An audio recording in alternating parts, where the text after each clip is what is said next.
Então, primeiro, bom dia para todo mundo. É um prazer estar aqui.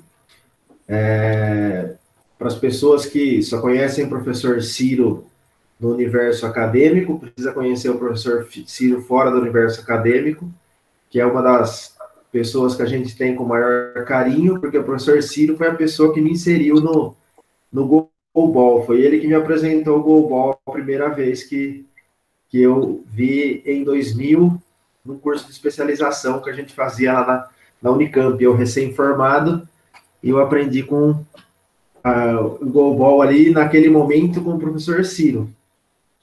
Então eu sempre falo isso, né? Que ele que me ensinou a modalidade. Uma outra coisa também é conhecer o Ciro do universo paralímpico, né? O pessoal que só conhece a universidade não sabe a importância que ele tem para o universo paralímpico, a pessoa que ele é, o tanto de responsabilidade que ele tem. Antes era só com uma modalidade e hoje é com todas, né, Cirão? Hoje Sim. A grande maioria ali tá sobre sua responsabilidade. Então, para todos os alunos, saibam que vocês tenham aula com uma das pessoas mais importantes aí do cenário paralímpico. Então, é um prazer estar aqui, Cirão. Obrigado. Jamais negaria uma solicitação sua, né? Não é solicitação, é ordem. Pessoal, eu vou projetar aqui, então, um conteúdinho que eu fiz, e aí vou tentar fazer a apresentação, e aí a gente vai discutindo um pouquinho do que a gente está fazendo aí na seleção ao longo desses anos. Eu estou na seleção brasileira desde 2009, chegamos num momento bastante difícil ali na seleção, porque naquele momento as condições financeiras eram um pouco bem mais difíceis, e hoje a gente tem um padrão aí de esporte de alta performance, que isso é o mais importante. O que foi construído ao longo desse processo fez com que a profissionalização viesse, e cada vez mais títulos vão chegando graças a todo esse processo de desenvolvimento da modalidade, tá bom? Então, vou fazer uma projeçãozinha aqui.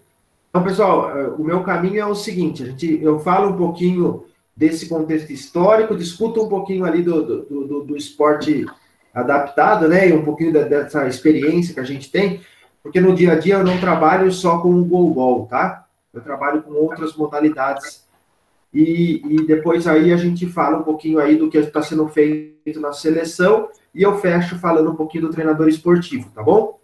Não dá pra gente, daria pra gente ficar o dia todo aqui discutindo, mas a ideia é a gente ser um pouquinho mais sucinto. Então, os nossos objetivos é chegar à seleção, entender um pouquinho do goalball, né? Tem muitas pessoas aí que acreditam que nunca viram e não têm conhecimento da modalidade. A evolução do esporte aí, e o trabalho transdisciplinar que a gente procura fazer, e aí discutir um pouquinho aí do treinador enquanto líder de um grupo, tá legal?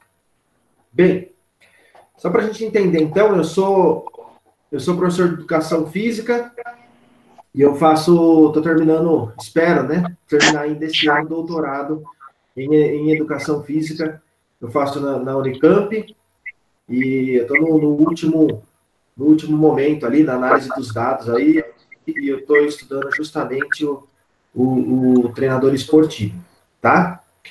E especificamente o treinador esportivo de goalball. Eu sempre, quando vou dar alguma palestra, eu coloco esse slide, e justamente essa professora, ela chama-se Romilda Rocoleta, foi ela que me inseriu aí no movimento aí do esporte para pessoas com deficiência. Então, aqui em Jundiaí, nós temos um programa de esportes para pessoas com deficiência, esse programa chama-se PEAMA, e dentro do PEAMA nós temos mais ou menos 16 modalidades esportivas, e hoje em torno de 23 professores e mais ou menos uns 10 estagiários que trabalham dentro do programa. É um programa só de esportes e atividades motoras para pessoas com deficiência. Nós temos em torno aí de 400 alunos com deficiência que atende a cidade de Jundiaí e as cidades ao redor aqui. Várzea, né? A menina que falou que é de Várzea, tem muito aluno de Várzea também. Então, o PEAMA aqui, ele completou agora, essa revista aqui é um pouquinho mais antiga, mas nós estamos agora com 22 anos, se eu não me engano, de existência. Essa revista saiu porque quando a gente atingiu a maioridade, foi feita uma festa bem bacana aqui. E quando a gente trabalha com a pessoa com deficiência, acho que um ponto fundamental é a gente entender que ninguém é igual a ninguém. Que todos nós somos pessoas diferentes e nós temos muitos potenciais a serem desenvolvidos. E a gente trabalha com esse conceito aqui. E a forma como a gente vê potenciais é justamente a gente tentar potencializar os nossos alunos aí por meio da atividade motora e do esporte adaptado.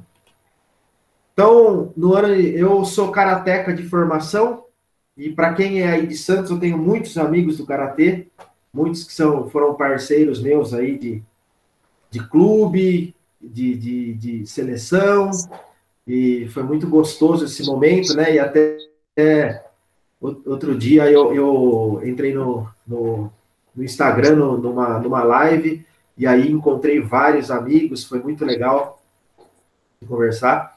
Eu comecei no PEAMA em 98, dando aula de karatê para um grupo de cegos, e aí, em 2001, o Cirão me levou para o mau caminho, me apresentou o goalball, e eu cheguei para o grupo de cegos e falei para eles, pessoal, conheci uma modalidade nova, vamos experimentar? E aí, a hora que eu apresentei para eles o goalball, não teve mais discussão, todos falaram, pô, vamos jogar esse negócio aí, porque o atrativo bola, né, o implemento bola chama muita atenção, principalmente porque muitos deles jogavam campeonatos de futebol, campeonato amador, então muitos deles, o implemento bola foi um atrativo bastante interessante.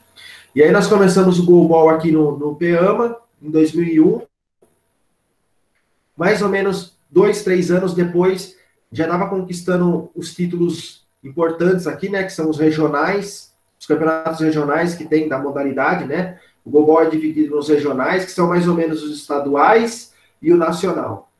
E no ano de 2008, 2009, eu com esse time que não tinha nenhum atleta, você fala, nossa, que fenômeno, atletas comuns, né, mas que tinham muita vontade de competir, nós chegamos aí numa semifinal e final de Copa Brasil, ganhando de equipes que tinham vários atletas de seleção brasileira lá.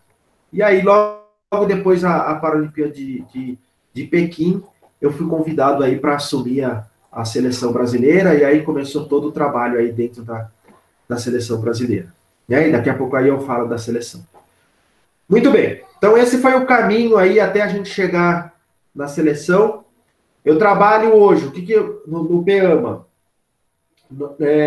nós temos 16 modalidades esportivas, que envolvem modalidades de esportes coletivos, esportes individuais, que é o que eu trabalho, que eu dou aula ainda de karatê para alunos com deficiência intelectual e deficiência visual, esportes náuticos, que a gente tem aqui, quem conhece aqui o Parque da Cidade, nós temos lá vela, caiaque, são 3 modalidades lá de esportes náuticos, e os esportes de aventura, que tem algumas modalidades de aventura lá também, tá? E aí nós trabalhamos com a CBDV, que é a Confederação Brasileira de Esportes para Cegos, e a Special Olympics, que semana que vem a Tereza vem dar palestra para vocês, que é um dos nomes aí da Special Olympics mundial, tá? A Tereza hoje é o maior representante do Brasil aí na Special Olympics. Tudo bem? Então hoje eu fico só com o karatê e iniciação do goalball. Por que iniciação? Porque o time de goalball do PEAMA envelheceu, né? Hoje eles estão todos mais velhinhos, e o time acabou se desfazendo, alguns pararam de jogar porque ficaram mais velhos, outros entenderam que o esporte de alta performance para eles já não dá mais. Então acabou, a gente está trabalhando só com iniciação, com a molecadinha lá, e tem alguns desses que estão na foto aí, continuam com a gente jogando ali semanalmente, aí 2 vezes por semana, mas sem o viés agora da competição. Foi uma opção para a gente manter a modalidade e iniciar com atletas jovens. Muito bem, quando a gente discute, então, esse esporte para pessoas com deficiência, é extremamente importante a gente entender o quê? que no esporte para pessoas com deficiência, ele pode vir com esse viés aqui de reabilitação, que a grande maioria vem, quando chega no PEAMA, vem porque o médico mandou, né? Ah, vamos fazer um esporte com uma proposta de reabilitação, e muito rapidamente ele pode chegar justamente nesse esporte de alta performance. Por que ele pode chegar? Porque a gente tem uma palavrinha que se chama aí classificação funcional, certo? Isso faz com que o cara possa muito rápido ir aí e estar competindo em alta performance por causa da classificação. Ou seja, nós temos hoje, então, uma educação física adaptada, que não foge, que está justamente aí dentro dos moldes do que se preza aí uma educação física normal, né, que prioriza aí a cultura corporal do movimento. E nós temos o esporte para pessoas com deficiência, o esporte adaptado aí, que nada mais é do que o esporte criado ou modificado aí para pessoa com deficiência, né? A gente pode falar que ele pode acontecer num ambiente integrado com pessoas sem deficiência ou num ambiente segregado que envolve aí só a pessoa com deficiência. E tem o que a gente chama, obviamente, do esporte paralímpico, que aqui nada mais é do que o esporte que está diretamente inserido à performance esportiva, que disputa as competições aí em âmbitos internacionais, que tem uma palavrinha que diferencia dos outros, que é justamente a classificação funcional. Ou seja, a diferença entre o esporte olímpico e o esporte paralímpico está aqui. Que a gente tem a classificação funcional e a gente tem o que é fundamental, a pessoa com deficiência. E a gente pega os outros quesitos que envolvem a performance esportiva aí, preparação física, psicológica, nutricional, periodização, avaliação, tudo isso que o atleta olímpico faz, nós também fazemos. E o segredo está o quê? A gente potencializar essa pessoa que tem o quê? Tem a deficiência. Tudo bem? Porém, o que a gente não pode esquecer é que quando a gente fala em classificação aí esportiva da pessoa com deficiência, que não é qualquer pessoa com deficiência que vai estar aí inserida no esporte, né? Se a gente pega um esporte aí para cegos, por exemplo, ele tem que enxergar no máximo até 6 metros. Tudo bem? Porém, tem todo o problema de nitidez. Se ele enxerga mais do que isso, ele não faz parte do cenário paralímpico. Ele não pode disputar o esporte paralímpico. Obviamente que eu sempre sou daquela opinião, né? Se o cara tem baixa visão aí, mas ele enxerga mais do que 6 metros, ele pode jogar? Claro que pode, bicho. A gente não pode excluir esse cara né? A pessoa com deficiência já fica no dia a dia aí recebendo não. E aí chega para o esporte, a gente vai dar mais um não para ele? Não, vamos criar a possibilidade desse cara jogar. O que tem que entender é que ele não vai participar de um esporte de alta performance, que vai estar diretamente ligado aí às competições internacionais, ele não tem condições para isso.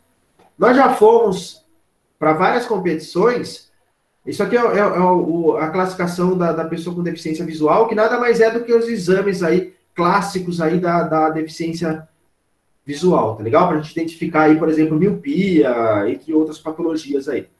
São os exames clássicos. E aqui ele está fazendo a medida aqui do até 6 metros, o quanto que ele encaixa, se enquadra ali. Nós já passamos por essa situação de atletas aqui no Brasil, e não foram uma vez, já foram 3 ou 4 vezes, de atletas que não saiu daqui do Brasil, nós fomos para a competição internacional, e eles não se enquadraram aí nos critérios aí do esporte paralímpico, enxergaram até lá o problema de nitidez até os 6 metros. Muito bem. Em cima disso, a gente vai falar para o cara, não joga mais a modalidade? Não, deixa ele jogar. O que ele tem que saber é o quê? Que ele não serve mais para uma seleção brasileira. Ele não vai se enquadrar aí no esporte internacional, não vai poder competir. Tudo bem? E a gente vê ainda que, mesmo assim, hoje, 3 atletas que a gente vê na ativa que foram inelegíveis continuam jogando o campeonato, os regionais, o nacional, mas a gente sabe que não serve para uma seleção brasileira. Ele pode até ser bom, mas ele enxerga mais do que ele pode. Tudo bem? Então, para a gente entender, para eu chegar no esporte de alta performance, eu tenho que ter a deficiência e me enquadrar aí na classificação esportiva, ok? Muito bem. E o goalball? O goalball nada mais é do que toda a modalidade paralímpica que, de todos os esportes, o goalball é o esporte criado para pessoa com deficiência visual. Ele foi criado, então, em 46, olha lá, como a maioria dos esportes, né, como proposta aí de reabilitação das pessoas que adquiriam a deficiência no período de guerra, por esse austríaco, Hans Lawrence e Seth Heydel, alemão. O jogo são 3 contra 3, numa quadra de voleibol. Você pega a quadra de voleibol e vai dividir em 3 áreas de 3 metros. A bola tem guiso. Então, aqui está a área, ó. A primeira área aqui, a gente chama de área de orientação, onde os atletas se orientam para defender. A segunda área é a área de lançamento, e a bola obrigatoriamente tem que bater nessa área azul aqui, ó, e bater uma vez na área neutra. Não importa qualquer dos lados, qualquer um dos 2 lados aqui. Se eu bati na área azul e bati uma vez na área neutra, tá valendo gol. A quadra é toda demarcada com fita e barbante para todo mundo se orientar nos espaços que estão aí dentro da área. Tudo bem? Então, se a área bateu na área azul e bateu em qualquer parte da área neutra, tá valendo o gol. Para o goalball, joga-se os atletas que são B1, B2 e B3. Então, para todo mundo ficar em situação de cegueira, obrigatoriamente tem que jogar com a venda, tá legal? A venda hoje, a venda mais atual hoje, já está um pouquinho diferente dessa, né? Ela tem o nome de Bird, que ela já pega até tampando o nariz e tampando toda a parte de baixo do zigomático, que ela já é bem maior, justamente porque tinham atletas que, infelizmente, ludibriam a regra, né? E conseguem aí criar mecanismos para poder enxergar por baixo da venda. E a bola, ela tem 1,250 kg e 3 guizos dentro. Vocês olharem lá atrás da minha cabeça aqui, ó, tem uma bola lá em cima, lá, ó, no cantinho ali, ó. Tem uma outra aqui. Deixa eu vou pegar ela aqui para vocês. Tem uma outra aqui, ó. Tá? E o guizo dentro. E ela é pesadinha, não é levinha, não. Lá em cima também deve ter uma bola que o professor Ciro não tem. Se ele olhar a bola do meio, tem uma bola de torbol lá no meio. Você tem essa, Cirão? Quero lhe informar que eu tenho. Ah, caceta! Quero lhe informar que eu tenho e escondo muito dos seus atletas. Tá lá, morro de medo guardadinha lá no CT deles pegarem e destruírem essa bola de torbol. Eu nem levo. Muito bem, então. Então, as regras básicas da modalidade, pessoal, se vocês olharem aqui, então tem os 3 primeiros metros e os 6 aqui. Então, a bola tem que bater antes dessa linha aqui, certo? Se ela bater depois da linha, igual tá o desenhinho aqui, isso a gente chama de high ball, bola alta. Se aconteceu isso, é uma penalidade. Vai arremessar o cara que cometeu a penalidade vai defender e um arremessador do outro lado. É 1 contra 1. Só que aí o gol tem o quê? 9 metros. Aumenta as probabilidades de gol aí. E quando a bola pula a área neutra, a área do centro, ela bateu antes, certinho, bonitinho. Só que ela pulou a área do centro, caiu do outro lado. Também é uma penalidade e arremessa 1 contra 1. Aqui a short ball hoje está muito difícil de acontecer. Antes acontecia que era a bola não chegar na área de defesa lá, de orientação. Hoje já está muito mais tranquilo, não acontece mais porque mudou-se aí a regra do jogo. Tudo bem? Então, quando a gente tem na concepção do jogo de goalball, né, o jogo de goalball nada mais é do que uma ação de ataque, uma ação de defesa, e nós vamos ter o resultado. Ataquei, tive o resultado, defendi, teve o resultado, e assim vai. O ciclo organizacional do goalball nada mais é do que ações de ataque e de defesa. Ok? E quando a gente pensa no jogo em si, e quando a gente pensa no atleta aí de alta performance, o que a gente se faz? A gente tenta criar mecanismos, que é o que está sendo muito decisivo hoje para o goalball mundial, nós somos criando situações em que a modalidade vai se desenvolver em qual aspecto? No aspecto tático. Ou seja, quando eu cheguei na seleção em 2009, eu via atletas muito simplórios jogando goalball. Você via que eles não tinham uma concepção de sistemas táticos, eles jogavam goalball, tipo, intuitivamente, assim, vamos jogar, tá? Tinha-se a concepção aí tática, mas, ao meu ver, era uma concepção muito simplória. E justamente o que nós estamos acrescentando ao longo desse processo foram ações táticas aí de jogo. De que forma? Se a gente pegar... Deixa eu ver se eu só coloquei um slide aqui mostrando. Tá aqui. Então, eu já continuo para vocês entenderem melhor isso aqui, ó. Bom, e obviamente, quando a gente começa a ter resultados, apresentar resultados, vai melhorando aí o grupo, né, o número de pessoas. Então, quando eu comecei lá em 2009, era eu e o professor Diego. O Diego já era um cara que já estava há mais tempo na seleção, porém o Diego era técnico da seleção feminina. E aí, depois de 2009, ele passou a trabalhar com a preparação física das duas seleções e auxiliar técnico das duas seleções, porque ele assumiu um outro treinador, a seleção feminina. Antes era ele com o professor Márcio Morato. Aí, quando começou a melhorar a coisa, começou a evoluir, aí veio o Rafael, fisioterapeuta, né, que era um outro fisioterapeuta.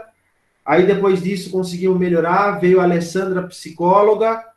Aí que veio as pessoas que começaram a contribuir efetivamente para as ações do jogo propriamente dita. Então chegou o Altemir é analista de desempenho da equipe hoje, e ele faz toda a análise de cada treino, de cada competição, de cada equipe adversária, para que a gente possa ter dados fidedignos aí para potencializar os atletas. Aquilo que eu sempre falo, ó, no senso comum do esporte, qual é a equipe que é campeã? Qual é a melhor equipe? As pessoas vão sempre entender. A melhor equipe é a equipe que faz gol. E não é com esse conceito que a gente trabalha.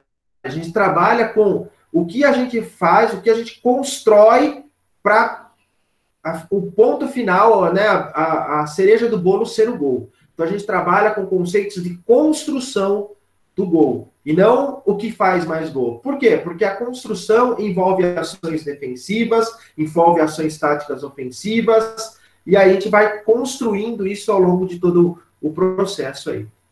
E a gente tem hoje, que é a chefe mor ali da nutrição, que é a Mirtes. A Mirtes, hoje, na verdade, ela não está diretamente mais conosco, porque ela assumiu esses times pequenos aí de futebol, ela foi para o Palmeiras, e ela trabalha direto lá com o professor Luxemburgo, e aí ela colocou uma auxiliar hoje, faz 6 meses que ela teve que colocar uma auxiliar, porque ela está lá no Palmeiras, mas ela que dá todo o suporte para as meninas da nutrição. Se tem alguém da nutrição aqui, tem que conhecer a Mirtes, porque ela é um fenômeno da nutrição esportiva, tá bem? Então, todo esse trabalho aqui, pessoal, a gente precisa o quê? Quando você trabalha com equipe que envolve várias áreas diferentes, a gente tem que tentar criar um trabalho transdisciplinar. Não é fácil. Não é fácil. A gente tem que estar construindo isso gradativamente. E isso aqui, pensam que ao longo do processo foi vindo profissional para profissional, nós conseguimos inserir as pessoas gradativamente, porque também a modalidade... Quando se pensa em esporte de alta performance, um ponto importante, não se faz esporte de alta performance sem dinheiro. Isso não acontece, porque a gente entende que a alta performance é a partir do momento que o cara consegue ter desempenhos táticos interessantes, mas também consegue competir internacionalmente. Você falar, eu jogo goalball no Brasil, é uma coisa, eu quero ver jogar lá fora. Entenderam? Por quê? Porque o contexto mundial, quando você pega a competição de alto nível, exige muito do atleta. Então, não é qualquer atleta que vai disputar uma competição internacional. A gente ouve muito no dia a dia as pessoas falando, por que aquele atleta não é convocado? Não, analise o contexto. Ele já foi convocado, mas ele não nos deu respostas positivas para permanecer numa seleção brasileira. E tiveram alguns que tiveram 4, 5, 6 chances treinando com a seleção e não mostraram desenvolvimento ao longo dessas 6 fases de treinamento aí. E aí a gente entende que esse cara não serve para nós. Tudo bem? Então, eu sempre coloco assim. Se a gente tem hoje uma estrutura ali legal de trabalho, temos todos os profissionais qualificados, né? Eu esqueci de falar aqui do Kelvin. O Kelvin entrou faz 1 ano e pouquinho aqui. Ele é o nosso coordenador aí da modalidade, né? A gente tem que tentar buscar esse trabalho transdisciplinar. Ou seja, o multidisciplinar, objetivo específico dos membros da comissão técnica é realizado individualmente. Ele tem um objetivo lá e ele vai trabalhar individualmente com esse atleta. Quando a gente pensa no interdisciplinar, nós temos um objetivo geral para todos, porém, cada profissional vai fazer o seu trabalho. Então, qual que é a nossa ideia aí e foi sendo construída ao longo do processo? O trabalho transdisciplinar, ou seja, interação entre todos os profissionais na busca de solução de determinados objetivos, ou seja, relacionamento direto entre os profissionais. Então, o que a gente tentou fazer ao longo desse processo?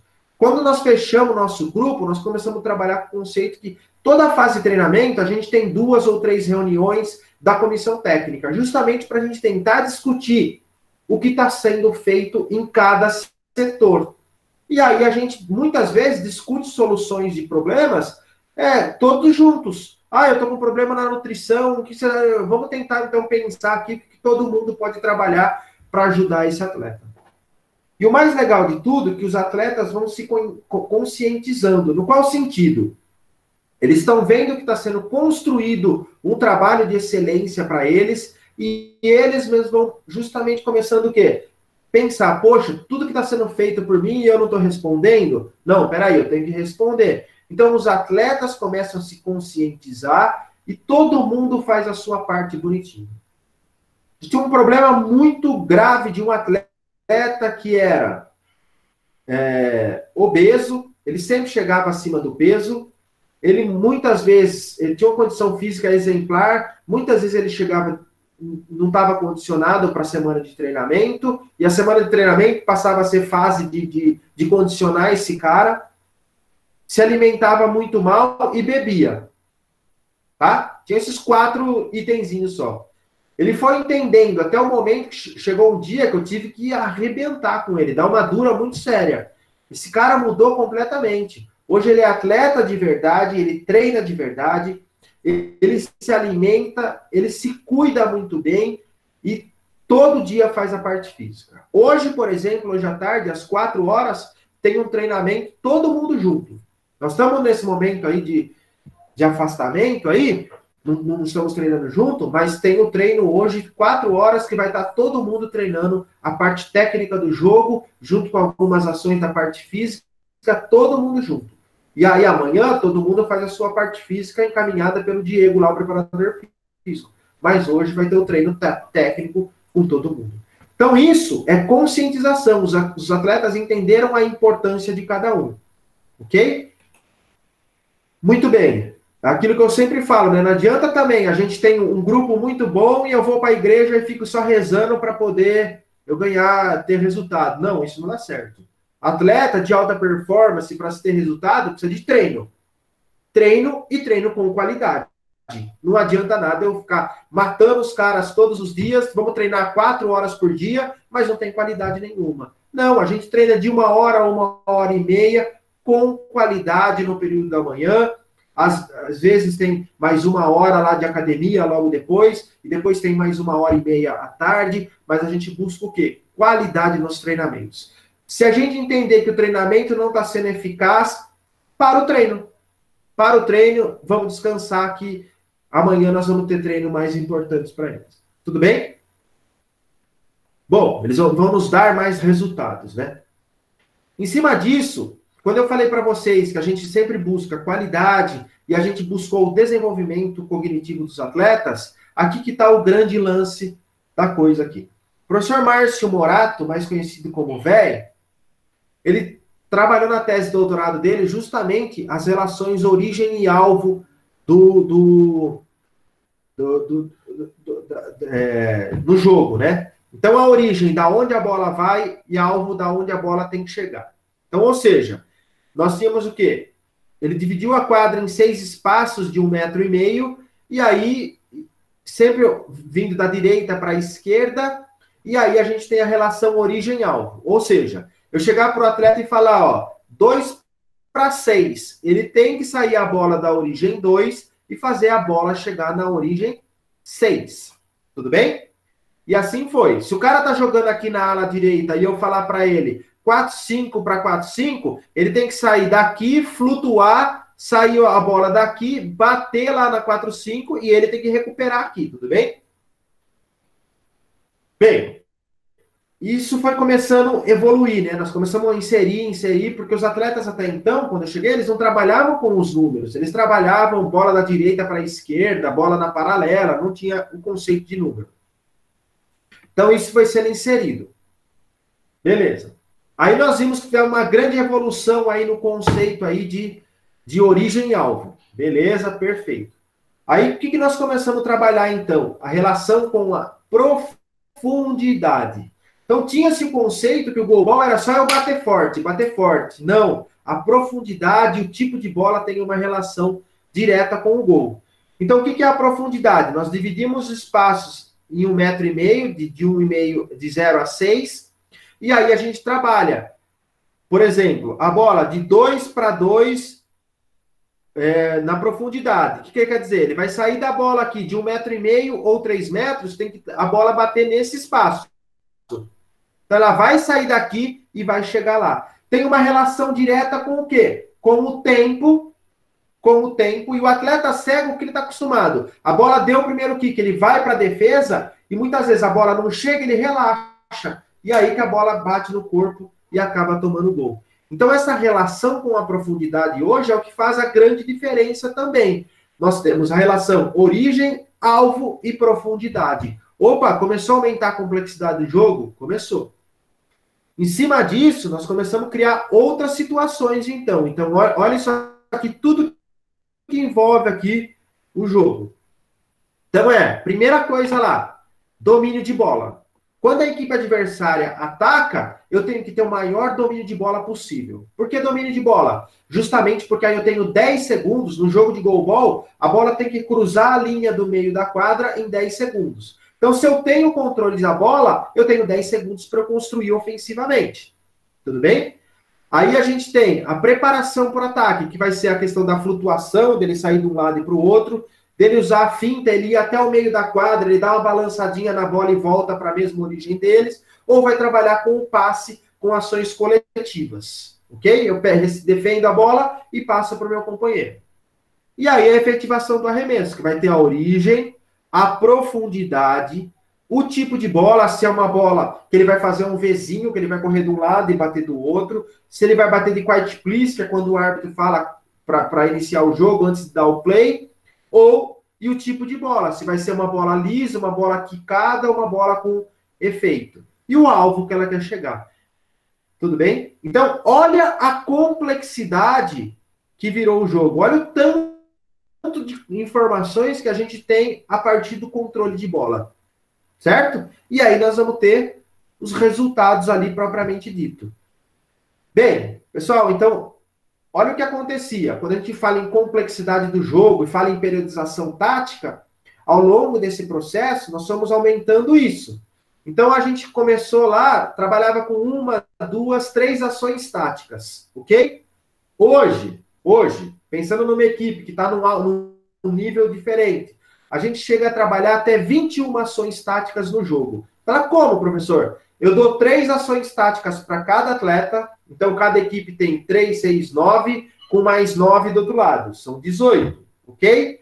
Mais ações coletivas que vão acontecer no jogo, ok? Então a gente acaba tendo ali de 21, 22 ações táticas acontecendo numa partida. Isso faz com que o atleta se torne extremamente racional. Que o jogo muda, literalmente ele muda o patamar, ele passa a ser um jogo totalmente controlado, os atletas estão controlando tudo e vão construindo muito ofensivamente.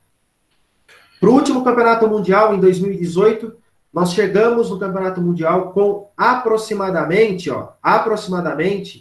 89% de bola no alvo. Sabe o que é isso? Para um cego, o cara não está enxergando o jogo, de cada 10 bolas ele acerta 9 no alvo. Tudo bem? Imagine o quanto preparado é isso.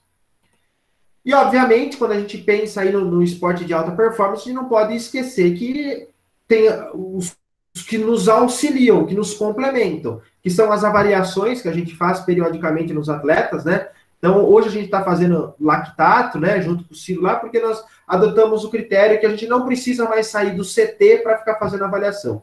Tudo que o Ciro tem lá no laboratório, hoje, para a gente, está no supre as nossas necessidades. Então, a gente trabalha muito com lactato aí. Os exames cardíacos, né, e os hemogramas da vida são extremamente importantes, né, para a gente saber como é que está a vida dos atletas aí.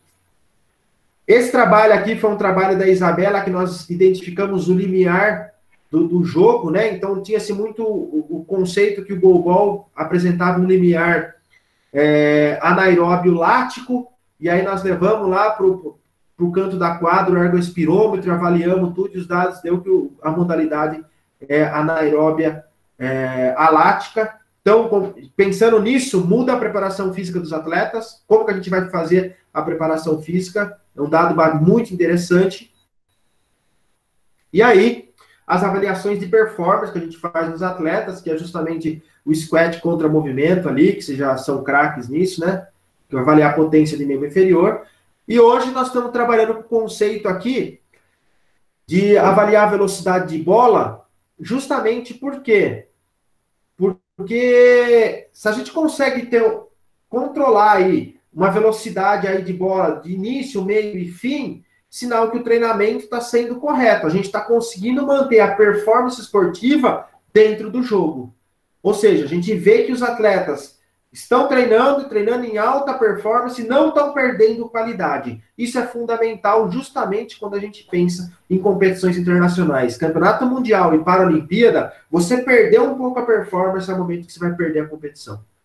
Então é isso que a gente trabalha no nosso dia a dia aí, manter esses atletas em alta performance o tempo todo e, obviamente, com qualidade. Itens importantes, né, que a gente trabalha diariamente também, né, para avaliar o desgaste aí, a canseira dos atletas, a gente trabalha com a percepção subjetiva do esforço para a gente saber se o atleta está recuperando, não está, no início, meio e fim dos treinamentos. Tá legal? E, obviamente, aí que tem toda a periodização que é feita para os atletas, aí a gente monta todo o ciclo de treinamento para eles, Diego monta tudo, a gente trabalha hoje muito com os blocos construtores lá, que acho que é um caminho mais interessante. Muito bem, em cima de tudo isso aí, obviamente que a gente tem que discutir com os atletas, né, e pensando em evolução da performance, a gente discutir e analisar as equipes adversárias. Então, aqui, por exemplo, são fotos da gente analisando alguma equipe adversária, não me recordo qual aqui. Essa foto é um pouquinho antes aí dos Jogos Paralímpicos do Rio 2016, tá? Então, observa que a televisão tá ali, a molecada tá com a cara, porque são os que têm baixa visão, tá? Então, são toda a equipe, a gente reúne toda a fase de treinamento, coloca todo mundo num quarto e a gente faz análise das equipes adversárias, justamente porque para os atletas entenderem também que muito do que acontece no treino é porque nós analisamos a equipe adversária e eles estão sabendo aí, começam a associar o treinamento com a equipe. Então, muitas vezes eu monto o treino e não falo para eles a equipe que nós vamos treinar hoje pensando em equipe tal. Eu não falo nada. Mas aí no final do treino eu vou questioná-los contra isso. Ó, nós fizemos o treino isso. Por quê? Aí alguns, né, principalmente os que são mais veteranos, eles já têm essa compreensão. Falam, hoje nós treinamos avaliando a equipe da Lituânia, que é uma equipe super forte. Hoje foi com a equipe da Alemanha, que é outra equipe muito forte. Tá legal? E aqui, por exemplo, está o que a gente trabalha aí diariamente. Em uma semana de treino, por exemplo, a gente vê aqui, por exemplo, ó, são 3 fases de treinamento em 3 semanas diferentes. E é o quê? Bola no alvo, por exemplo. Tá lá quantas bolas aconteceram naquela semana. Bola no centro. Bola para fora. Tudo que está acontecendo dentro que a gente acha relevante para o jogo está nesse gráfico, por exemplo. Tudo que envolve aí a modalidade. Total de defesa aqui, ó, defesa com domínio na semana toda. Olha o quanto que vai evoluindo isso. A gente vai dominando, aumentando o domínio de bola. E esse feedback é dado para os atletas diariamente, durante os treinos e ao término dos treinos. Então, muitas vezes, no meio do treino, começou o treino, quando foi para as ações táticas do jogo, aí o Altemir está lá, o analista de desempenho está mostrando tudo o que está acontecendo. Aí deu o primeiro bloco, no intervalo ele já passa todas as informações para os atletas. Então, ele passa individual e passa geral aqui. Então, só para a gente entender, ó, bola no alvo, 65%, bola no centro, 27%, bola fora, 7%, aí defesa com domínio, 60%, defesa sem domínio, 39%, gol sofrido, 5%. Então, a gente vai passando isso aqui de atleta por atleta e a informação geral das duas equipes, né? Porque está em fase de treinamento, tem duas equipes do Brasil, passa para os 9 atletas lá o que está acontecendo bonitinho. Tudo bem? Deu para entender? Bom, obviamente, pessoal, que isso a gente não faz só... a seleção de base também já entra nesse contexto, certo? Porém, a gente entender que o moleque que é da base, ele não tem ainda toda essa preparação, todo esse entendimento do jogo. Então, o que a gente faz na categoria de base? A gente vai inserindo as ações táticas, mas trabalha 1, 2, 3 ações táticas por equipe. E não igual acontece os atletas que têm 3 ações táticas, mais as coletivas. Não acontece isso. A gente vai gradativamente mostrando para eles a importância de se jogar goalball taticamente. Ok? Muito bem. Então, para a gente fechar aqui, ó, tentar discutir um pouquinho desse treinador esportivo que se torna aí o líder de um grupo, né? De uma comissão técnica, de um grupo de atletas. Isso foi sendo construído também ao longo de todo o processo. Primeira coisa, a gente liderar sem estresse. Ou seja, eu procuro da melhor maneira possível não me estressar com comissão técnica e com atletas. Todos hoje sabem das suas responsabilidades. Então a gente tem que liderar da melhor forma possível. E acontece brincadeira, a gente brinca com os atletas, e todos eles sabem que o momento que a gente está fora da quadra é uma coisa, o momento dentro de quadra é outra coisa. Isso acaba gerando nos atletas uma empatia muito interessante, tá?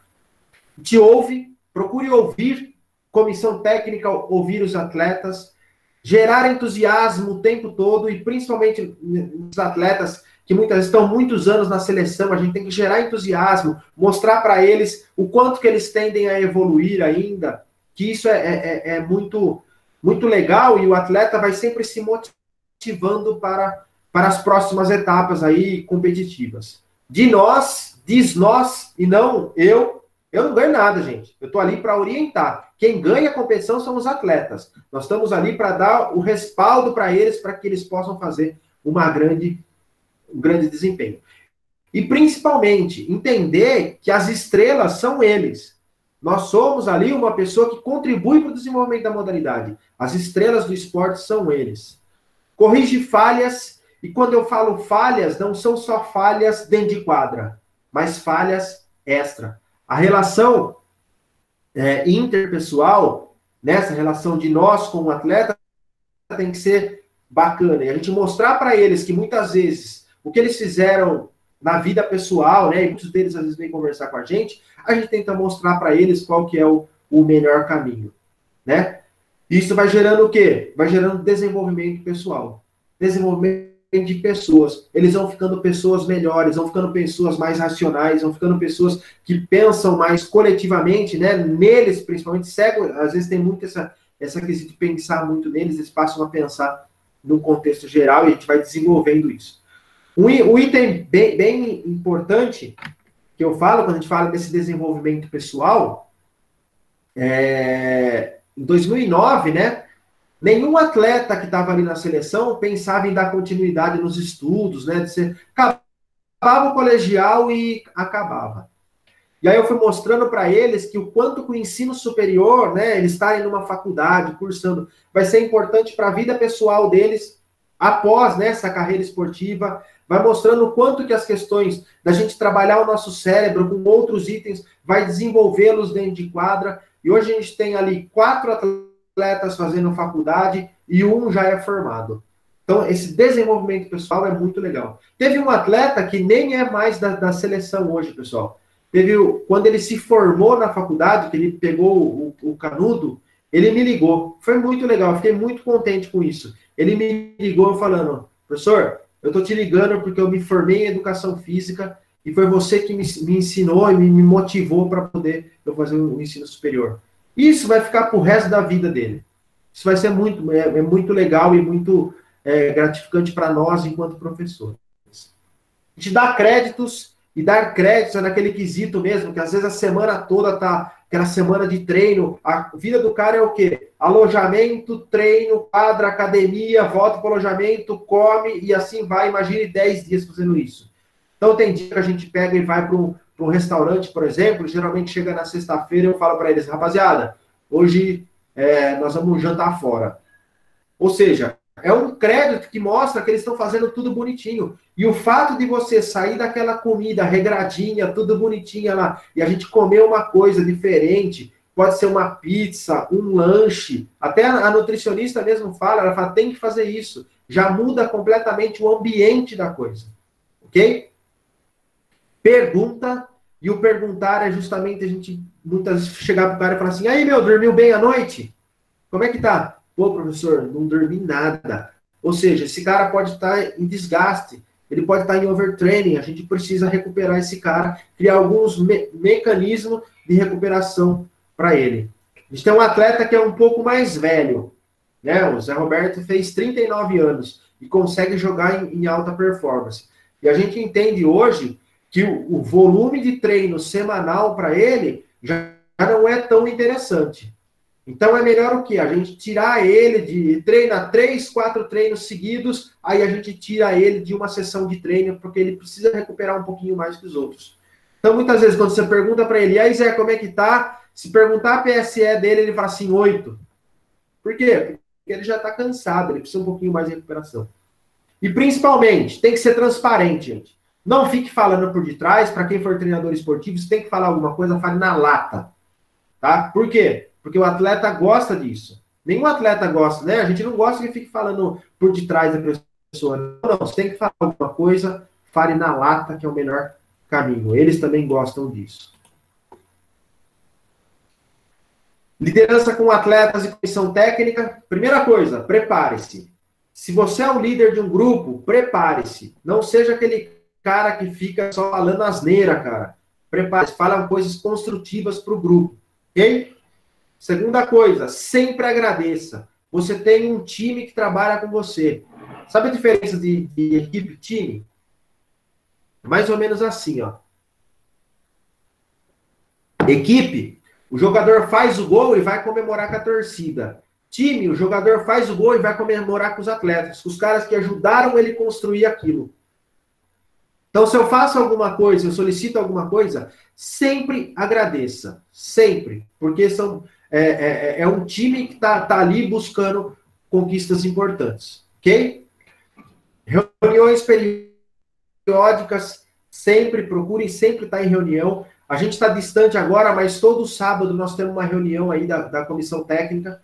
Então, sábado agora, às 5 horas da tarde, 5:30 da tarde, a gente estava em reunião, discutindo alguns pontos ali para a gente pensar nos treinamentos. Apresente dados, relatórios, solicite da comissão técnica o que cada um está fazendo. Que eles façam relatórios. Na semana de treinamento, façam relatório. Justamente para quê? Para que a gente possa mostrar para os nossos líderes, pessoal que administra tudo, o que está sendo feito em cada fase de treinamento, nas nossas casas, o que está sendo feito com cada um. Se possível, construa isso, né? Reuniões de atletas e comissão técnica é fundamental. Acompanhamento nos treinos. Pessoal, se você tem uma comissão técnica e ela está ali com você, todos têm que estar envolvidos com a modalidade. Eu passei por uma modalidade coletiva uma vez, mas foi só para. Eu tinha um amigo que trabalhava lá, e ele falou: vem aqui comigo um dia, e eu fui. E uma seleção brasileira, certo? E aí eu tô lá, eu vejo os atletas treinando, o treinador tá no treino, e toda a comissão técnica no WhatsApp. Qual é o envolvimento de uma comissão técnica se eles não estão nem prestando atenção no treino? Então, eu não permito isso. Vamos ter envolvimento. Se a gente está dando treino, vai estar todo mundo pegando bola. Eu sou nutricionista, não importa, vai pegar bola. Eu sou psicólogo, não importa, vai pegar bola. Vai ajudar todo mundo, tem que estar envolvido no treino. Tá legal? Então, isso é fundamental. Todo mundo tem que estar envolvido no treinamento, entendendo o que está acontecendo, porque aí a nutricionista vê a intensidade do treino e fala coisas que já aconteceram. Nossa, eu preciso mudar a alimentação dos atletas. O treino é muito intenso, só que para eles não vai suprir. Legal. A psicóloga vai entender, putz, esse cara tem momentos no treino que ele tem uma postura diferente. Opa, deixa eu tentar entender isso então. Tá todo mundo envolvido e a gente vai ter respostas positivas da comissão técnica, tá legal? Mostre satisfação no e com o trabalho, justamente, né? Se eu tô num ambiente que eu não tô afim de trabalhar, bicho, não fica, cara. Vai embora. Vai embora. Então a gente deixa sempre bem claro que tem que estar satisfeito para estar conosco lá. Dê recompensas. Isso acontece muito. Às vezes um membro da comissão técnica precisa dar uma palestra. Vou dar uma palestra nessa semana de treinamento. Você me libera? Claro que eu libero. Vai dar palestra. Nós não vivemos de goalball. Nós não vivemos disso. Então, a gente também tem que procurar outras coisas para sobreviver. Então, naquela semana, tá todo mundo lá, mas ele conseguiu um empreguinho que vai ganhar um extra lá, vai fazer isso aí, não tem problema nenhum. Faça considerações individuais, e é muito ruim quando a gente coloca alguém numa situação lá, tá todo mundo reunido, e a gente querer fazer alguma consideração na frente de todo mundo. Não, se tem alguma coisa mais particular, mais restrita, tenta fazer um pouquinho mais individual. Estimulação intelectual, e isso é muito legal, né? A gente discutir as ações e criar, assiste tal filme, leia tal livro, isso é extremamente importante para todos, né? Para os atletas, principalmente, a gente criar propostas aí que, tem um livro tal, vai ler esse livro, depois a gente discute sobre eles, vai fazendo essas propostas, e os atletas agradecem constantemente em virtude de tudo isso, tá legal? Bem, para fechar, então a gente pensar nesse treinador transformador aí, discute valores sociais do esporte. Dou sempre como exemplo o Parazinho, um moleque que chegou na seleção, imagina que ele morava em Belém, de Belém do Pará, 5 horas para dentro. Ele tinha 16 anos e ele trabalhava numa fábrica de bloco, sabe bloco de casa? Ele construía bloco. Eu vi esse cara a primeira vez numa competição lá no Mato Grosso, e ele era reserva na equipe dele.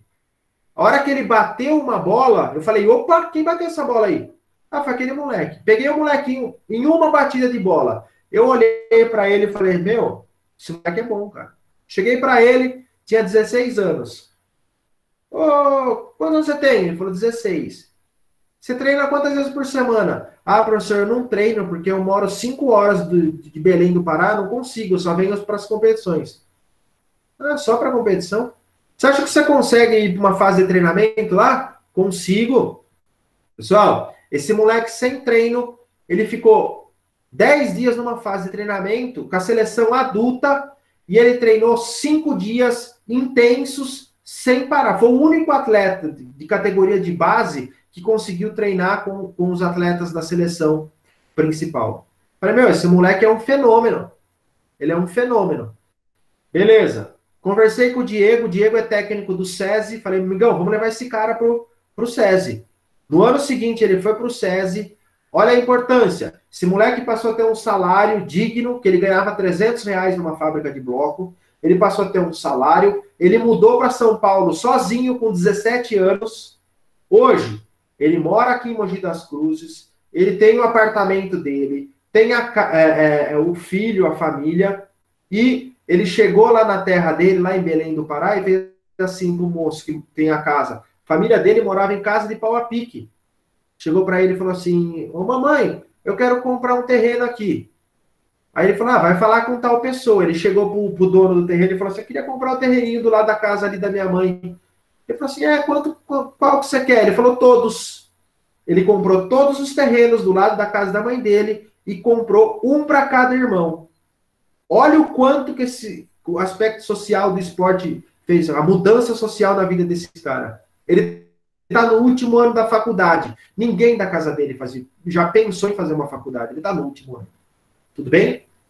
Discuta metas e expectativas. Ou seja, a gente tem que mostrar para o cara que nós temos metas e quais serão as expectativas que a gente tem com esse cara. Aquele moleque que eu falei para vocês no começo lá, que ele era mais obeso, não era um atleta de verdade, nós estamos mostrando para ele isso e colocando metas. De fase para fase de treinamento, você tem essa meta. E hoje a gente vê o quanto que ele está motivado todos os dias. Expresse a confiança em todos os atletas, é extremamente importante isso. Demonstre interesse, sentimentos, perspectivas com os atletas. Mostre para cada um deles que a gente tem interesse neles, que a gente tem perspectivas com eles, e eles também vão tendo o quê? Vão ficando motivados aí o tempo todo. Seja um cara humilde. Não é porque eu sou treinador que eu sou mais do que... Não, eu sou um cara como eles, que eu quero ali estar com eles, quero dar treino para eles, quero brincar com eles. A gente tem que ter todo esse envolvimento. Realize explanações racionais. Não adianta eu chegar numa pré-eleção de jogo, de campeonato mundial, e eu falar, pessoal, Deus está com a gente, vai dar tudo certo. Não faça isso. Mostre para os atletas o que vai acontecer no jogo. Você monta toda a estratégia de jogo com eles um dia antes, que é o que a gente faz, um dia antes.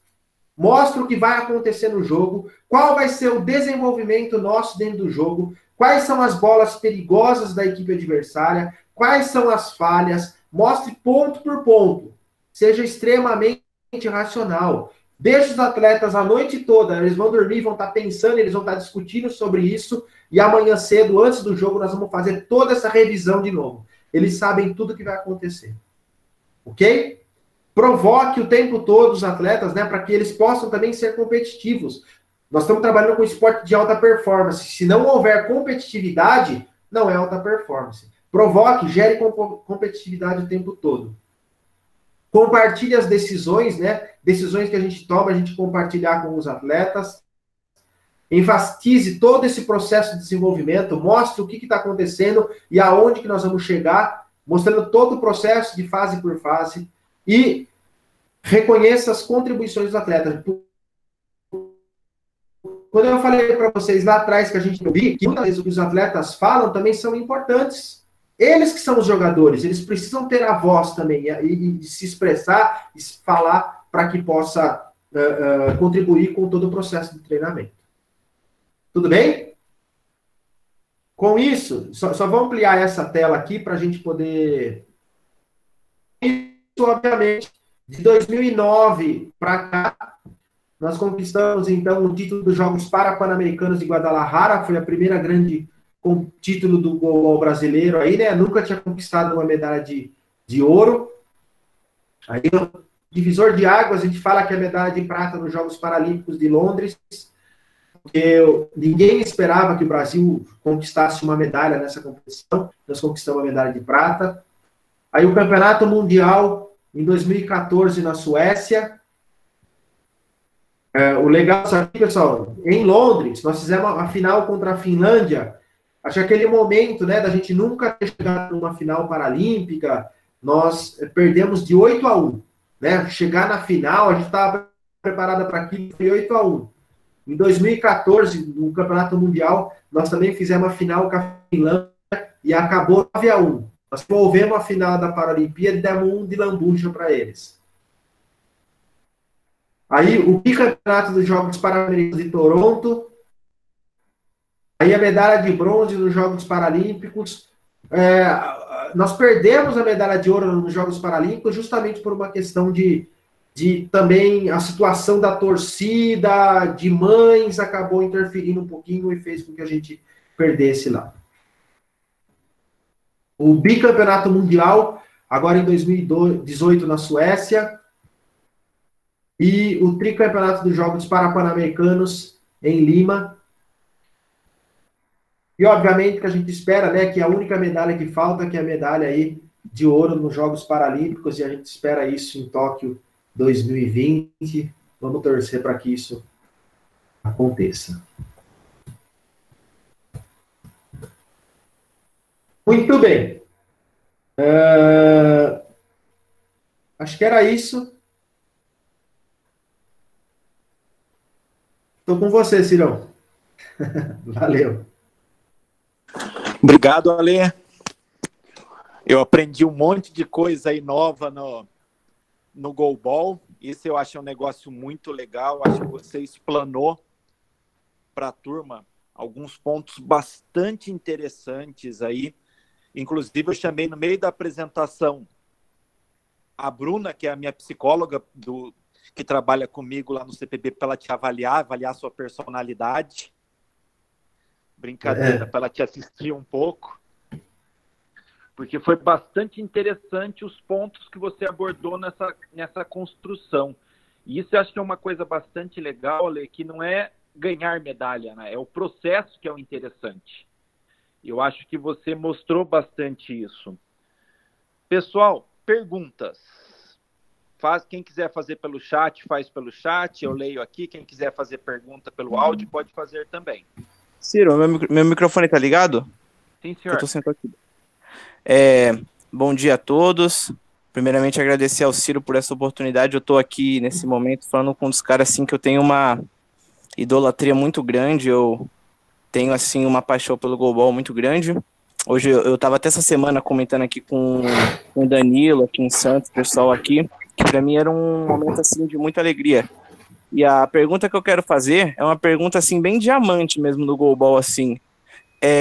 Eu vejo, assim, que nos últimos 4 anos, de 2016 para cá, a gente tem 2 times com uma grande hegemonia no goalball brasileiro, que é o Santos e o SESI. Inclusive, parabenizar você, porque o Peama, em 2017, conseguiu quebrar um pouco dessa hegemonia numa final de Campeonato Paulista. E esse ano a gente vê, aqui no Santos, teve o Romário saindo, o Labrador também indo para o SESI, a gente vai ter uma distribuição maior. Até que ponto, a minha pergunta é, até que ponto você vê como positivo essa hegemonia, esses atletas estarem divididos, os atletas de alto rendimento do Brasil, da seleção, assim, dividido entre essas 2 equipes para o campeonato, e até que ponto é negativo e positivo? Um exemplo, essa questão para a jogabilidade dos torneios de goalball do Brasil, a gente ter essa questão e às vezes não ter mais equipes chegando às finais assim. Não sei se eu consegui ser bem claro assim no que eu queria dizer. Que eu tô meio nervoso aqui, tô bem feliz de estar falando com esse ícone para mim. Legal, Jean, obrigado aí pelas palavras, viu? A primeira coisa a gente entender, né? E esse é um processo bastante interessante, que é da profissionalização do esporte paralímpico. Isso eu só vejo como ganhos. Por quê? Porque o atleta de alta performance está sendo valorizado. E, consequentemente, os outros também serão. Porque se a gente vê que tem equipes que estão se profissionalizando, cada vez mais outras equipes também vão buscar ações para o profissionalismo da sua equipe. Né? A gente conseguir ter atletas mais profissionais, que acabam tendo uma renda financeira com o esporte e acabam mostrando mais para o esporte. Eu acho que isso aconteceu muito bem aí nos últimos anos, e a gente sabe que Santos e SESI, aqui de São Paulo, conseguiram fazer isso e muito bem. A única coisa só que a gente vê com um pouquinho mais de dificuldades é a questão aí do treinamento, né? Que a gente preza o quê? Que os atletas estejam sempre dando continuidade no treinamento. E no começo, né, pode ver que no começo dessas equipes, cada um treinava nas suas casas e aí reunia um pouquinho antes da competição e ia para a competição. Só que como tinha muito talento, eles também se destacavam. Aí já começou um processo um pouquinho mais difícil. As equipes também começaram a se preparar melhor, começou-se a ter confrontos mais acirrados. Então essas equipes também entenderam que estarem todo mundo no mesmo clube, mas treinando diariamente juntos, aí faria a diferença, que é o que aconteceu aí nesses últimos anos, né? Todo mundo passou a entender que treinar junto vai fazer a diferença. Então, eles acabaram o quê? Já se reunindo aí e tendo o treino diário de todos os atletas, né? Isso é legal. Mas também a gente entender que isso, quando a gente pensa nessa profissionalização e pensa que os atletas aí estão se dedicando exclusivamente para o esporte, para o clube é extremamente interessante, mas também acontece aquilo que você falou, que é a perda aí e o enfraquecimento de outras entidades, né? A gente acaba enfraquecendo muitas outras entidades. Mas a gente também vê que várias outras entidades também se profissionalizaram com isso, né? A gente vê que tem muita hoje eu cito aí pelo menos 5 ou 6, de duas, né, que a gente tinha, hoje a gente tem umas 5 ou 6 que já estão trabalhando com o conceito aí da profissionalização do esporte. Então, isso são ganhos, cada vez mais ganhos. E a gente vê, esse ano, por exemplo, a Copa Brasil, né? Se acontecer a Copa Brasil, nós teremos aí pelo menos 5 equipes brigando pela medalha de ouro, tranquilamente. 5 equipes brigando pela medalha de ouro. E é muito legal. Porque aí você faz esporte de alta performance, é porque você tem que ter competição no seu país de alta performance.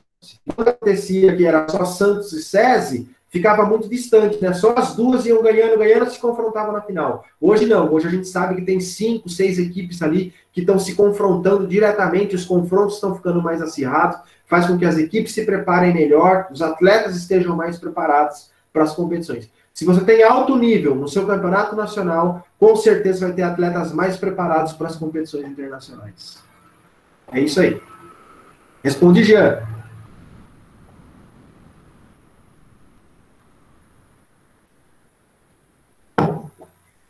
Tem mais pergunta aqui. Deixa eu ver aqui no chat aqui, que eu vi que tem algumas aqui. Vou começar aqui. Alessandro, onde fica o PEAMA em Jundiaí? Gabriela, o PEAMA fica no Bolão. Uma parte no Bolão e uma parte no Parque da Cidade, tá bom?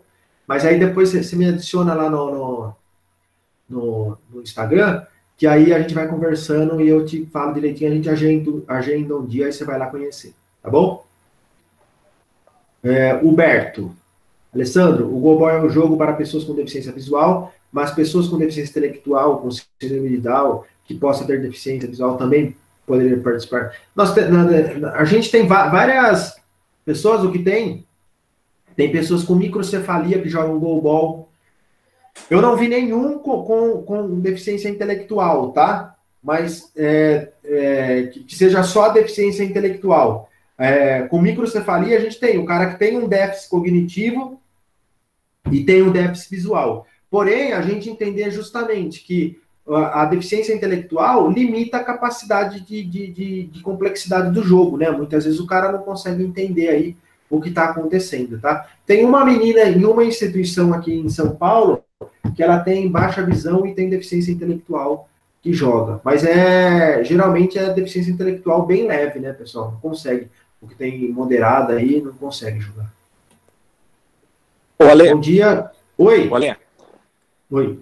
Só respondendo um pouquinho mais o Humberto aqui, a síndrome de Down também seria um risco fazer o Goalball, né?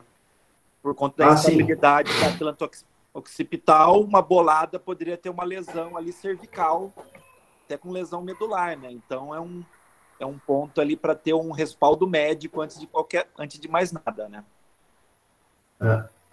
O que a gente faz aqui no PEAMA, né, Cirão? E quando a gente chega um aluno com síndrome de Down, ele não pode participar das aulas antes de entregar o laudo de instabilidade atlantoaxial. Isso é fundamental, tá, pessoal?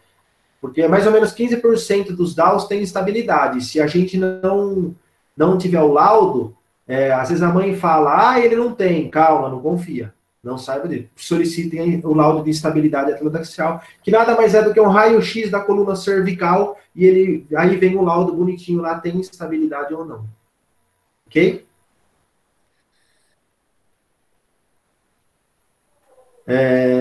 Maria Júlia, bom dia. sou do curso de psicologia e gostaria de saber como vocês estão lidando com o adiamento dos Jogos Paralímpicos e outros campeonatos importantes. Não só com a parte física dos atletas, na questão de como treinar mediante uma pandemia que requer isolamento social, mas principalmente com o lado psicológico deles e de vocês e comissão técnica, ao lidar com um momento de tantas incertezas. Maria Júlia, nós estamos trabalhando com alguns conceitos, tá? O primeiro deles aí é todos os atletas recebem o treinamento, tá? Então, eles têm a planilha de treinamento, que eles fazem treinamento nas suas casas. E o treinamento está bem legal, é um treinamento bem intenso, não é bem intenso. Segunda ação, a gente tem alguns encontros coletivos. Então, como eu falei hoje às 4 horas, nós temos um encontro coletivo que vai treinar todo mundo junto, tá? E toda a comissão técnica está falando semanalmente, todo mundo conversa com os atletas. Então, tem todo o trabalho da psicóloga lá, a Alessandra conversa com os atletas, e aí ela faz uma reunião coletiva com eles, e aí ela já identificou, né, no sábado, ela comentou que um atleta está precisando de um atendimento um pouquinho mais individual, então ela vai começar essa semana a fazer o atendimento individual via Zoom aí com todo mundo. Tá legal? Você foi atleta e treinador de karatê, como foi essa transição? Quais as maiores dificuldades? A Carol Web, é isso? Web. Carol, na verdade, na época que comecei a treinar o goalball, eu ainda era atleta de karatê. E muito do que eu aprendi, tive o privilégio na vida competitiva aí de ser atleta de alta performance, de ter competido competições internacionais, tudo. Muito do que eu aprendi com o karatê, eu fui também transferindo ali para o goalball. Observando os treinadores, observando os atletas, e a gente consegue transferir muitas coisas, né? A minha tese de doutorado, eu estou investigando aí a formação dos treinadores esportivos, né? E você pega, por exemplo, os treinadores nacionais, mais ou menos 50% deles tiveram uma carreira aí como atleta, tá? Porém, em competições de níveis intermediários. Se você pega os treinadores internacionais, eles... e tem mais um dado importante aí dos treinadores nacionais, que mais ou menos os outros 50 que não foram atletas, que eles só trabalharam com esporte para pessoas com deficiência. Tá? Não trabalharam com o esporte convencional, por exemplo. E aí, se você vai analisando profundamente os dados, você vê que o cara se formou e já foi trabalhar com o esporte para pessoas com deficiência. E se você pega os treinadores internacionais, a grande maioria deles não vieram do esporte adaptado, do esporte para pessoas com deficiência. Vieram do esporte convencional. Tá? Então, muitos tiveram ali várias experiências como treinadores, como atletas e como treinadores do esporte convencional, e aí foram para o goalball. Tá? E essa transição é muito legal, porque justamente a gente consegue transferir várias informações, aí, vários conceitos que a gente teve aí, tanto o acerto quanto os erros que foram cometidos nesse processo de atleta, que você consegue transferir aí pro goalball. E eu sempre falo que eu penso que eu tinha uma diferença um pouquinho dos outros, né? Porque as equipes que eu trabalhei, quando eu fui atleta, muitas dessas equipes aí eu acabava me tornando também o líder das equipes. Porque às vezes tinha atletas até com mais resultados, mais títulos do que eu, mas você acabava se tornando líder justamente porque eu conseguia me expressar muito bem. Eu era o cara que muitas vezes o atleta falava, estamos cansados demais, a gente precisa descansar, vai lá falar com o sensei. Então eu sempre era o cara que assumia essa postura. Então eu consegui me destacar nesse outro lado também, né? Não só como atleta aí. Nicolas, como é o processo de conseguir novos atletas na categoria de base e incentivar eles a seguirem o esporte de alto rendimento, sendo que o goalball no Brasil, mesmo sendo um esporte esporte que trouxe muitos títulos, ainda não é conhecido pela maioria das pessoas. Ó, o que a gente faz na categoria de base, justamente a gente vai para as competições e aí vai selecionando os atletas que a gente vê com potenciais, tá legal? E aí a gente, em algumas fases, a gente consegue trazer aí 4, 5 atletas da categoria de base para treinar junto. Ao não ser que seja assim, ó. O ano passado, por exemplo, a gente teve o Campeonato Mundial Juvenil. Então, a gente já vai trazendo os atletas nas fases de treinamento. A gente já seleciona 5, 6 atletas e já deixa certinho aí e decide quem que a gente vai levar para o Campeonato Juvenil, tá? E a gente pega esses caras aonde? Nos regionais. Porque, geralmente, o atleta mais jovem, ele joga o Campeonato Regional. Dificilmente ele entra em quadra aí no Campeonato Brasileiro. Muitas vezes o treinador tem medo de colocar o atleta jovem, né? Você vê a importância disso, Nicolás? Hoje, tirando o Zé Roberto, todos os atletas que estão na seleção principal vieram da seleção juvenil. Tá? Esse querer mudar, por quê? Porque muitas vezes você pega um atleta mais velho, o atleta mais velho é cheio de vício, cheio de problema, não aceita a correção. Chegou um momento que você fala assim, esse cara não dá mais, manda embora, tchau. Vamos trabalhar com a molecada. E aí foi fazendo com que o goalball brasileiro também crescesse muito, porque nós estamos criando metodologias aí de treinamento aí com a molecada que eles foram se desenvolvendo naturalmente aí, tá? Gabriel, deixa eu ver. Muito obrigado pela aula, professor. Tainá, né? Incrível para mim conhecer mais sobre o goalball, os bastidores da seleção. Quero saber de você ou do professor Ciro também, se vocês sentem que para trabalhar com pessoas com deficiência há necessidade de alguma preparação pessoal, alguma construção de um perfil, cuidado. Tainá, acho que é muito legal essa pergunta. O que a gente precisa só é entender que existem diferentes contextos, digamos, de deficiência. Então, quando eu estou aqui no PEAMA, trabalhando no Karatê, eu tenho pessoas que são extremamente habilidosas, são deficientes intelectuais que são extremamente habilidosos e vão aprender, desenvolver mais rápido. E existem pessoas com deficiência intelectual que são muito mais comprometidos. E a gente entender essas diferenças de expressividade. Ou seja, alguns vão se expressar muito rápido e outros vão ser mais lentos. E a gente entender esse contexto e saber levar esse contexto. Tá? Eu acho que isso é um processo maturacional que nós, enquanto professores, vamos desenvolvendo também. Que não adianta a gente querer uma coisa imediata que muitas vezes não vai acontecer. Tá? E, obviamente, que aí eu pego o oposto. Eu vou pegar o atleta que está lá na seleção brasileira, que é um cara com muitos potenciais, com muita vivência motora, com repertório motor muito bacana. E aí, o que eu vou fazer para potencializar esse cara? Então, são contextos diferentes e forma de potencializar esses caras que são diferentes. Tá legal? Alguns vão ser muito rápido e a gente vai conseguir fazer esse cara virar um atleta, e tem outro que não vai virar um atleta. Que ele tá ali, que é o mais importante que eu falo. É ele sair da casa dele, fazer um exercício, tá conhecendo novas pessoas. Olha todo o contexto social que envolve o cara tá ali, conhecendo outros amigos, vendo que muitas vezes pessoas que têm a mesma deficiência que ele são mais habilidosos, e de repente ele se motiva para isso. Tá bem? São itens que, com o tempo, com o processo de maturação, a gente vai melhorando e vai entendendo. Tá legal? Deixa eu ver. Foi Tainá, né? Rodrigo, o quanto vocês acham importante a inserção dos esportes adaptados no ensino escolar?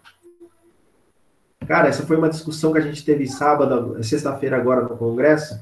A Malu falou muito bem. Eu acho que a pessoa com deficiência, a primeira coisa que tem que acontecer é ela ser inserida nas aulas de educação física. E eu vejo isso porque no ano passado nós tivemos uma discussão aqui na verdade não foi discussão, né? Foi tentar ajudar um professor, e tinha um garoto aqui que ele faz karatê e faz goalball comigo, ele tem 11 anos. E o moleque, ele gosta muito de esporte. Ele fala, eu quero ser atleta, ele é muito motivado pro esporte. Só que aí ele não fazia educação física escolar. E aí você perguntava, João, por que você não faz educação física escolar? Ah, porque o professor não coloca eu. Não me deixa fazer. E aí nós entramos em contato ali com a escola e tentando mostrar para o professor o quanto é importante, né, o aluno estar fazendo as aulas de educação física. Que às vezes pequenas adaptações, pessoal, já deixam esse cara aí totalmente envolvido com a aula, tá? Então, eu acredito muito que a iniciação esportiva, se acontecesse de forma correta, aconteceria justamente na educação física escolar, tá? Ô, Ale, Alessandro? Oi. uma coisa que eu acho legal, pensando também, para pegar um nutricionista, os nossos futuros nutricionistas aqui.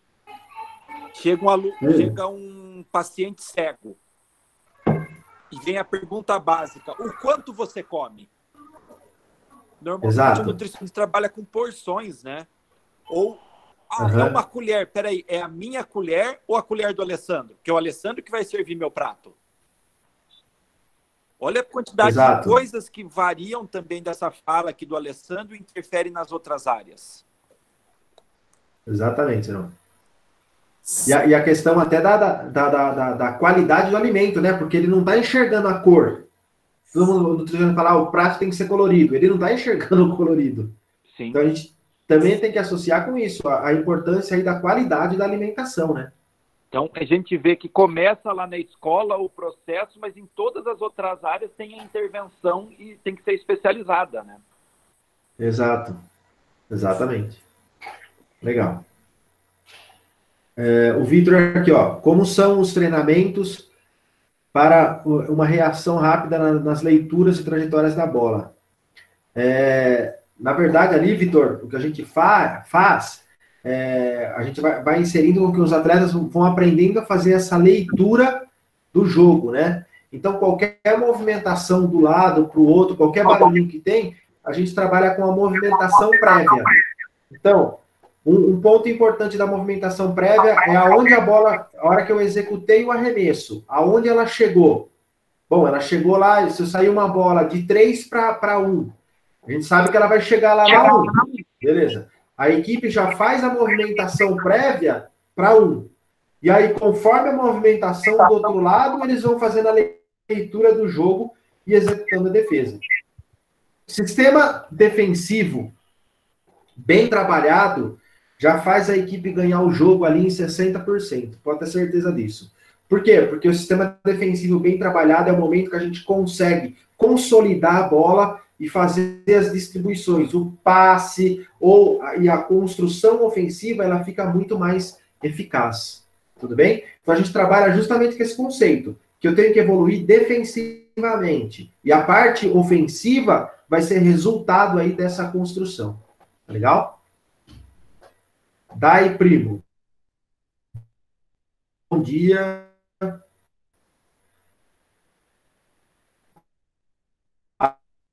A turma 15º agradece pelo encontro de hoje e pedimos desculpa, pois precisaremos sair dessa reunião logo mais. Tá, beleza.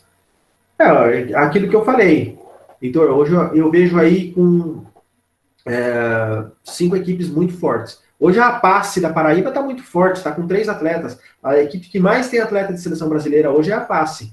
Tem Romário, Emerson e Zé Roberto. 3 atletas de altíssimo nível aí. Então, você pega, o Santos tem Leomon, SESI tem Labrador, Parazinho e Som. Então a gente vê aí a competição em si vai ficar bem mais acirrada. Tá legal? Liz, Alessandro, quais são os maiores desafios hoje na modalidade, considerando todos os percursos formativos do esporte? Liz, eu vejo assim, ó, acho que o grande problema hoje é treinamento, né? A gente não está conseguindo treinar. Eu acho que isso é um grande problema. O que eu falo hoje, o esporte paralímpico brasileiro hoje, no contexto geral, é muito forte em cenário mundial, né? Quase todas as modalidades aí, a gente tem atletas que são bem representados. Obviamente que a gente vê no esporte coletivo aí, a gente vê o futebol de 5 muito forte, o goalball muito forte, né? As outras modalidades aí tem um pouquinho mais de dificuldades aí, até acho que algumas não classificaram, né? Senão, acho que o basquete não classificou, rugby não classificou. Isso.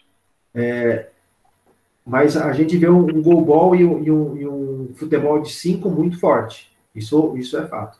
Justamente por quê? Porque envolve alguns quesitos, né? A evolução do esporte paralímpico está justamente direcionada aí, relacionada às questões administrativas, né? Que conseguem gerir todo o contexto aí do esporte, a questão de estrutura de treinamento, e o CT Paralímpico aí deve ser aí, com certeza, aí tá entre os 3 maiores do mundo, né? Que nos oferece tudo aí para treinar. A questão de ciência, não dá para a gente pensar em esporte paralímpico sem ciência. Não dá. Não dá para eu pensar em fazer treinamento esportivo sem eu estar falando lá com o Ciro. Cirão, vamos fazer avaliação nos atletas? Porque muitas vezes, se eu não pensar em avaliar meus atletas ou ficar limitado a não fazer, né? E o pior, né? Eu fazer a avaliação e não conseguir interpretar os dados. Aí que é o pior. É o mais comprometido, né, Cirão? A gente tem que saber interpretar os dados. Para quê? Para realmente fazer com que aquilo se torne eficaz no treino. Tá? Então, eu acho que a gente tem hoje todo o cenário. E uma coisa que precisa, que talvez a gente tinha mais dificuldades e hoje já está acontecendo muito melhor, participar de competições internacionais. O atleta, ele precisa participar de competições, né, de alto nível e estar competindo em alto nível. Então, só para vocês pensarem aqui, ó, para esse ciclo aqui de até os Jogos de Tóquio, a gente tinha, agora em março, a gente, março, a gente ia para o Japão ficar uma semana treinando com eles.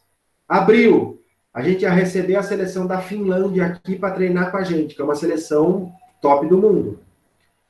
Maio, a gente ia para o Malmo Cup. Malmo Cup é uma competição muito forte que disputam aí 10 equipes do cenário mundial. Esse ano estavam 5 equipes na Paralimpíada e 5 equipes muito fortes. Tá? E nós, com os 2 últimos títulos do Malmo Cup, nós ganhamos. Eu não coloquei lá porque não são competições oficiais, né? Mas é uma competição muito forte. Ia para o Malmo Cup. Em junho, ia ficar uma semana treinando com os Estados Unidos. Então, lá nos Estados Unidos. Então, olha o quanto de treinamento e jogos em alto nível a gente ia fazer até chegar em Tóquio. Tudo bem? O atleta, ele precisa disso para poder realmente estar preparado para o confronto que a batata vai assar lá, do confronto forte. Ale. Beleza? Oi. Uma coisa legal é que em muitos desses torneios, no seu planejamento, você não ia levar os atletas principais, né? Exato. Para o Malmo Cup, por exemplo, a gente ia só com os atletas, a gente ia com 5 atletas, né? 2 atletas que estão sendo inseridos aí na seleção principal e 3 atletas que a gente queria colocar para confrontar a Finlândia, para confrontar a Lituânia, para confrontar a Alemanha, que eles estivessem o tempo todo jogando, que era para testar mesmo esses caras. E os outros que a gente sabe que aguenta bronca, que é Leomon, Parazinho, Romário, esses outros aí a gente ia deixar para participar das outras competições. E até porque o Malmo Cup, como ia estar 5 seleções, né, e 5 favoritas, a gente justamente escondeu um pouquinho o jogo deles lá, tá? Beleza, Tainá, muito obrigado. Gostaria de saber, Beatriz, se o goalball tem evidência positiva para os autistas. Beatriz, a gente pensar aqui, ó, a relação com o autista, né? Eu sempre falo que para o autista o esporte coletivo é importante. É importante. Até porque o autista ele tem problemas de relacionamento aí com os próximos, tá? Ele tem todo... a questão mais de contato visual, contato físico. O autista tem todas essas restrições, né? São mais mudanças comportamentais do que muitas vezes físicas aí. É comportamental a coisa. E quando a gente pensa em algumas ações que envolvem aí relações com o próximo, eu acho que é bastante interessante. Eu não sei, talvez, Eu nunca tentei. Se talvez consiga ter esse entendimento do jogo, entender que muitas vezes ele vai ter que ficar paradinho ali num local, e principalmente a gente restringir um órgão sensorial, que é a visão. Não sei se ele consegue fazer isso. Teria que testar para ver. Mas se a gente criar situações de outras modalidades coletivas aí, né? Um futebol, um handball, ações que envolvem essa interação com o próximo, essa interação com a bola, eu acho que é muito mais interessante do que a gente pensar numa modalidade que a gente vai restringir ainda um órgão sensorial. Tá bom?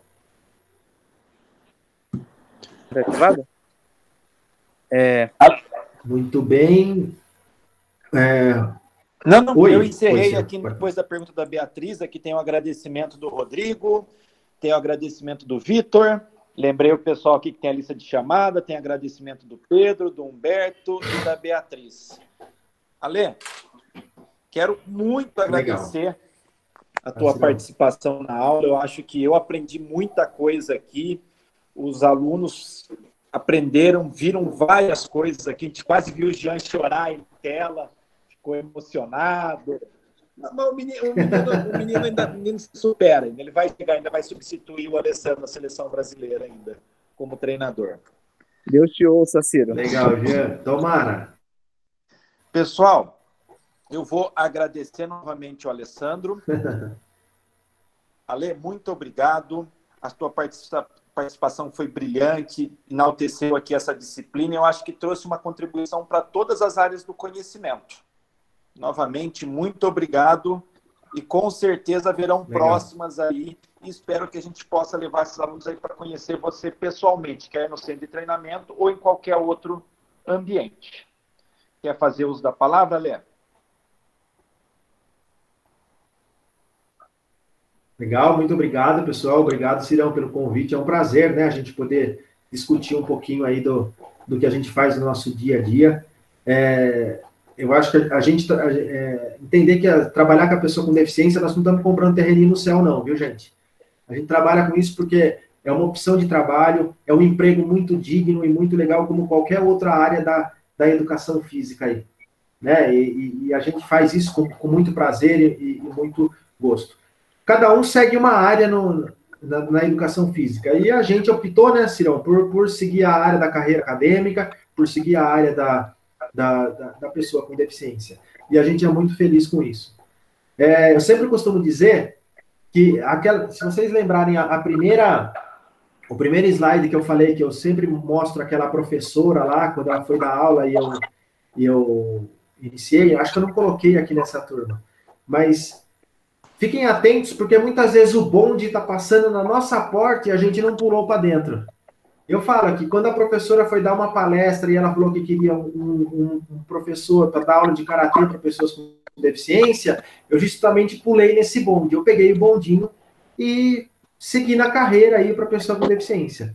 E a gente é muito feliz e o mais importante, né, é a gente não olhar para a pessoa com deficiência com limitações, cara.